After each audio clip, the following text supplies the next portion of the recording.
Well, my name is Ross Loofbourrow, and ADHD is my superpower. I actually am a local here in the Bay Area. I live right over in the Santa Cruz Mountains, and I went to college down in Santa Barbara, attending Westmont, where I got my degree in communication studies.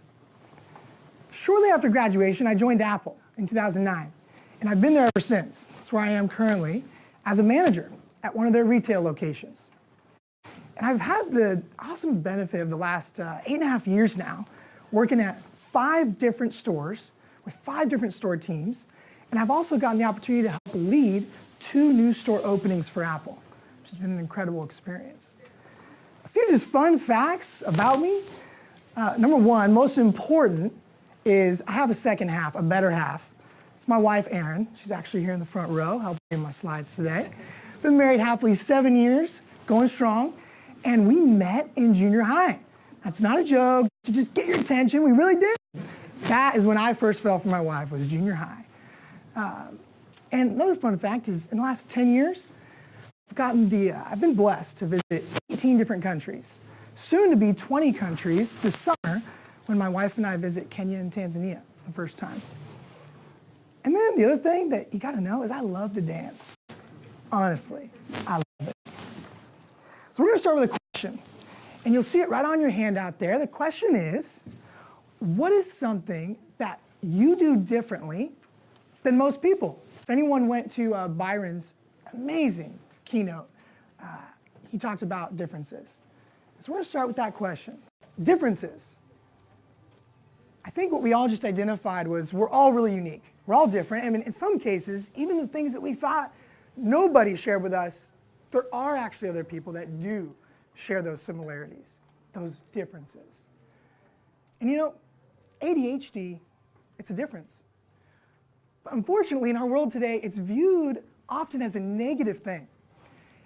And I don't think it has to be that way. In fact, I believe if we all got around the idea that ADHD is a positive, it's a bonus, and it's a gift, I think we could start actually changing the world. Well, let's take a look at the landscape we have in front of us today. So the CDC says that by 2011, 11%, which CDC, what is that? The Center for Disease Control and Prevention, says that by 2011, 11% of kids ages 4 to 17 were diagnosed with ADHD. And those numbers have just continued to rise since. And in the average classroom of 30 students, includes 1 to 3 children with ADHD. Now, I think people would agree with me that getting diagnosed with ADHD is not a positive thing, but we really don't have to look too far to wonder why. ADHD research papers are filled with words like disease, disorder, deficit, disability, and psychiatric illness. The moment that I had to come to grips with those words potentially being part of my own story was when I was in 2nd grade. Is anyone here in 2nd grade, by the way? No? Or close. Okay, you're 3rd, 4th. All right, there. Oh, here we go. Okay, awesome. So I was in 2nd grade, and I came home one day and told my mom I was the stupidest kid in class. The stupidest, and I knew it because everyone was laughing at me constantly. Now, this has just started becoming a thing, and they weren't laughing with me, I'll tell you that. And I was confused. I didn't understand what was going on. But what I realized was, later, we found out I wasn't processing everything correctly that other people were sharing. So my mom, bless her, my angel, as Byron shared, she went out on a search to find things that would help me succeed. And that was the year that I was diagnosed with both ADHD and an auditory processing deficit. So you could say my journey was really just beginning. But the challenges just got harder. In 7th grade, my mom noticed I was spending countless hours doing homework for one class. I don't know what your junior high used to be like, but what it was for me is there were lots of classes, and that wasn't going to work.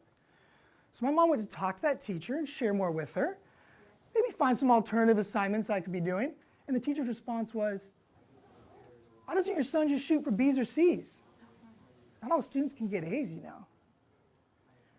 I was getting an A in that class currently. And later on, that teacher pulled me aside one day and said, you know, Ross, not all not all kids can go to college, and that's okay. Now, I believe she actually thought she was trying to help me. But when I came home and told my mom that, I was stoked. I'm like, all right, I don't need to go to college. I don't have to struggle anymore. I can just be me. When I told my mom what I learned, her jaw about hit the floor. She was concerned, worried that these messages I was hearing from other people might influence my beliefs in thinking that my future was set or already certain for me, which was not the case. So my mom spent years building into me messages of hope, encouragement, and belief in my true potential.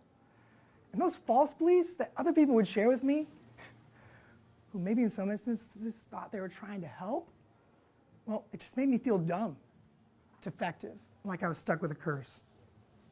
Is it any surprise then that 70% of people living with ADHD today will deal with anxiety and or depression at some point in their life? It's anxiety-inducing enough for kids when they find out they have ADHD. Can I get an amen for that or what? That's not a good thing. It's not seen as something that opens doors of opportunity for you. In fact, usually quite the opposite. Students with learning and attention issues are shut out of gifted and AP programs, are held back in grade level, and are suspended from school at higher rates than other students. When I arrived at Westmont College my freshman year, as Byron said, I was stoked. Woo! I made it to college. That's right. Well, I quickly found out there's a lot of things I didn't have. One, I took barely one honors class in high school. No AP courses, I had no AP credits, and I applied to one school early admission, the one I was at. Everyone was talking at school, at college, about all the AP credits they had, how that was going to give them a leg up, and they were going to be able to take less classes to lighten their load, and they got into all these top Ivy League schools too, and they turned them down to come to Westmont. I felt like a complete outsider. I didn't have any bragging rights, as you can see, and honestly, that was my first clue that college was going to be hard. Those of us with an ADHD brain, we can struggle in environments that require patience, analysis, listening, attention to detail, just following rules, right? Like no talking. But honestly, if you look at it, the teenage and college years can be challenging for anybody. 30%, let's face it, of teens with ADHD have failed or had to repeat a year of high school.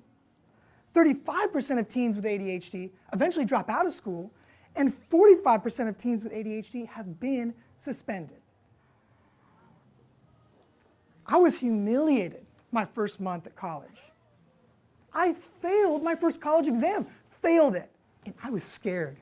I was crying to my mom and dad on the phone in the parking lot, 18-year-old guy. In that moment, I felt like a total fraud. I felt like college was not for me. And honestly, I didn't feel smart, certainly didn't know how in the world was I going to make it at this place. I had no idea what my next step was. Fast forward, and I did make it through college successfully. That's right. And you know what? What didn't change though, I didn't grow out of my ADHD. In fact, nobody does, despite popular opinion. Some of you right now are like, mind blown. It's true. That means at least 10 people in this room today likely have an ADHD mind. And that number is probably higher in our circumstance. This provides a glimpse of the landscape that we're looking at with ADHD. Now, some of you might be thinking, come on, isn't that just the truth and reality behind this thing? I believe something entirely different. That if we are open to changing what we think we know and believe about ADHD, we can change the world. And we can change how everyone views ADHD forever.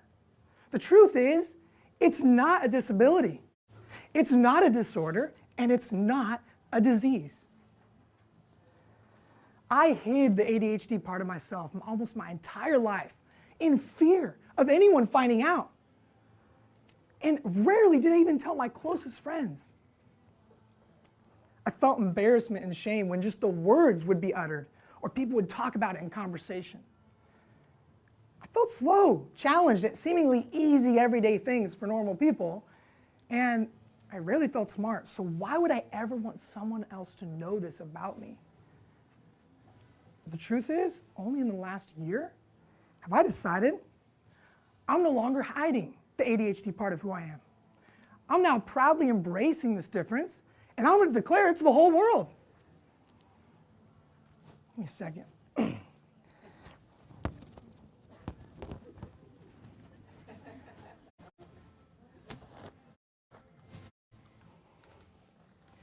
And I got a shirt to prove it. That's right.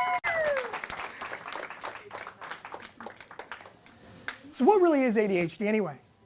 Well, first off, it's a brain difference. It's not something that happened to you.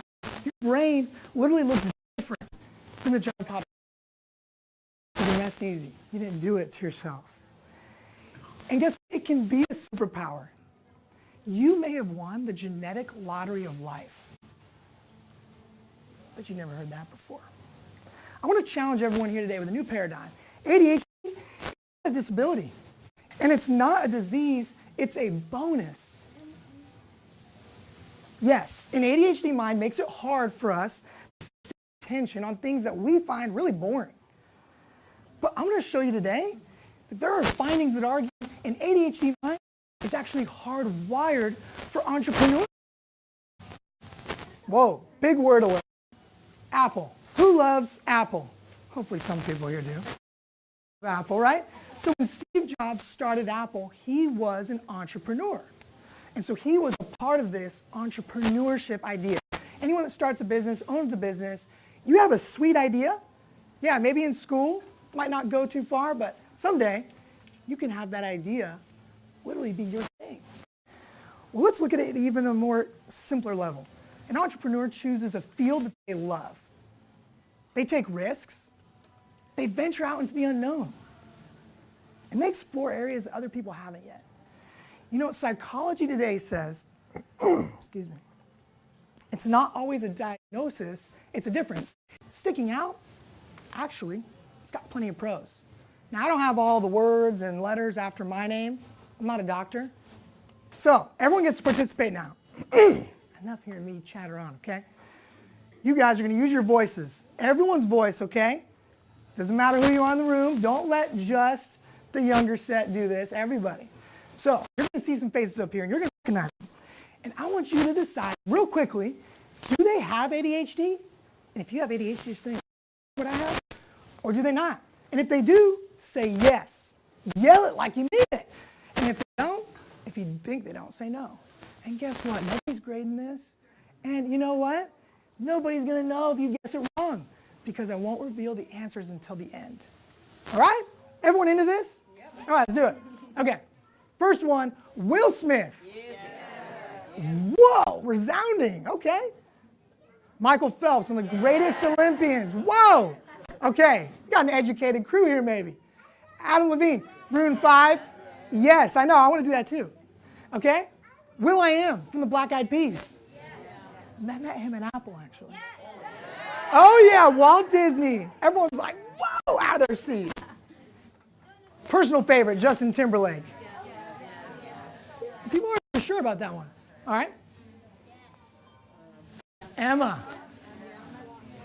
Oh, no one's sure, okay. Jim Carrey. Wow. Hey, talking, being friendly, and add the funny into that, it'll work out someday. Zooey Deschanel. Okay. He's done his research. Richard Branson. Okay? Channing Tatum. Okay? Last one. Britney Spears. Pop. Whoa. Pop. You guys were really confident with some of those. Every single one of them. Or possess traits of ADHD. And if they have been diagnosed, probably be determined that they have it. This is significant. I mean, can I get an amen or what? Amen to that. So when I found this out for myself, that I was like them, it flipped the script that had been playing in my mind all those years.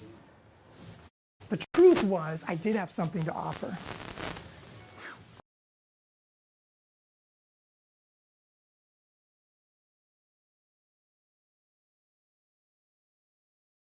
We got to stay self-aware. And I've only recently started figuring this out. And being savvy with spotting the tendencies or the negatives we slip into. Let's just call it our kryptonite. Kryptonite. Some people are like, what in the world is that? Remember, Superman, I know, one of the long-forgotten superheroes. I'm thinking about Spider-Man and different ones now. Superman, kryptonite was his weakness. It was his downfall.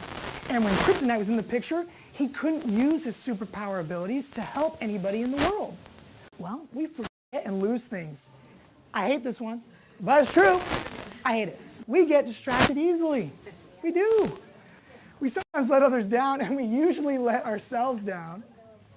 And you know what? Things that normal people do so easily are nightmares for us, like packing for a trip. I hate it. So I'm going to pause right here again, and I want to give you a moment to reflect. Which one of these examples stick out to you? If you have an ADHD mind, what do you see up here going, oh gosh, like, is he in my head? What's going on? And then if you don't have an ADHD mind, what is up here that you've seen in that loved one, your child, a student or a client that you have? Maybe jot that down. We're working real hard to try to take a moment and jot down what stands out to you. In fact, why don't you put something up here? Why don't you put something on your paper that's not up here? I know this ain't an exhaustive list, so think about it. In school, what's the thing that keeps tripping you up? What is it? What's an obstacle that gets in the way of you doing the things that you really want to do? Not the boring things. Take a moment. Despite all of these examples, I believe the positives far outweigh the negatives. And we sometimes let people down. But don't forget, weaknesses aren't only an obstacle for someone with ADHD. In fact, everyone's got weaknesses. Nobody's perfect. And guess what? Needs some grace. And everyone deserves to be celebrated for who they are. So what if today the world took a bold first step and started acknowledging the positives instead of focusing on the kryptonite that we struggle with? Let's be real. Experiencing repeated disappointments, things that get in your way, is demoralizing, regardless of the reason. Now, some people with ADHD can be really insanely good at staying positive about themselves and resilient. But if you got an ADHD mind, likely self-doubt is an issue. Over the last couple of years, what worked for me in keeping those negative beliefs out of my head, what it was is cognitive behavioral therapy. Well, what the heck is that? So it's a form of talk therapy based on how we think and feel are interrelated and can affect how we behave. And by changing what we think about ourselves, we can in fact change our behavior. So in the last few years, I had a leader tell me at Apple, "You're not cut out to be here anymore as a manager. I don't believe you have what it takes to actually succeed at Apple any longer." Someone tell me that. Well, that hit me like a ton of bricks. I'd never heard something so intensely negative that played into those false beliefs that I struggle with. I had to change my mindset quick. And it wasn't going to happen. I just got to try harder. I was already trying hard. So I decided I can't ignore ADHD anymore. I tried ignoring it my whole life. And I decided to face it. I got the help I needed, found a clinic, I found a coach, and that coach was a game changer. Because I spent week over week with that coach. And we were building up my self-esteem. I was sharing things out loud with that coach. And recognizing achievements that were there in my work and personal life, but I couldn't see them for myself without the help of that coach in my life. I met with that coach for almost a year. And without him, I don't think I'd be here with you right now. It was because of that therapy that I'm able to view ADHD differently now.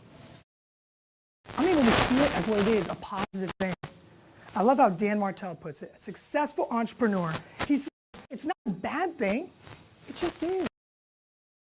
Superhero movies, the movies we're all seeing, accounted for 5 of the top 10 top box office spots domestically. And they brought in billion worldwide. And this year, there's more superhero movies coming than we've ever seen before. Whew, stoked on that, right? Black Panther. Who's seen it? Hopefully everybody. Okay. Great movie. Third highest grossing one of all time. Superhero movies are the biggest, most popular movies that we go and pay money to see. And they come from comics that have been influencing our culture for decades. And they're about extraordinary individuals with gifts, not possessed by the masses, who do incredible things. But let's agree, do superheroes start out saving the world usually? No, they don't. In fact, we've seen many times before, they usually don't know what they're doing. They don't know how to use their superpowers. They know they have them sometimes. So my question is, why in a culture where we can idolize superpowers is it so hard to see the superpowers that an ADHD brain is blessed with? Anyone consider themselves tall? Like you're taller than the average person, okay? Feel you. Some bashful folks maybe. Well, think about people that are tall, right? When they're tall, it's in their right context and right environment that they're celebrating. You're at a concert, you can see over everybody's head. You're stoked that you're huge. Maybe not everyone else is because they can't see. Or let's say you're on an international flight across the world. You're stuck in the middle seat in the main cabin and you're like 7 feet tall. That is the worst thing ever. I'm sorry that you were born that way. Like that's a real thing, right? It's the same with ADHD. The pros and cons only really are there depending on the right context and right environment. I want you to say that with me so it's cemented in your head. Ready? On the count of 3. Right context, right environment. It's true. Apple Store. I worked there. What's it like? Overwhelming, chaotic, noisy. When people think about working there, they want to scream. Makes their head spin. I thrive there. I love it. All the things people don't like, juice me up. Guess who I love helping the most? Folks that come into Genius Bar. Who's been into the Genius Bar before? And what were you like when you arrived at the Genius Bar? Probably not pleasant to be around. Probably pretty upset, frustrated with the world, probably me specifically, but I love helping you. And I love the challenge of turning your attitude around into a positive. Dr. Edward Hallowell, he's a leading expert on ADHD. He says, you might as well call ADHD the entrepreneur's trait. Because guess what? People are more creative, they think out of the box, they're groundbreakers, visionaries. I mean, think of the people that pioneered and found this country.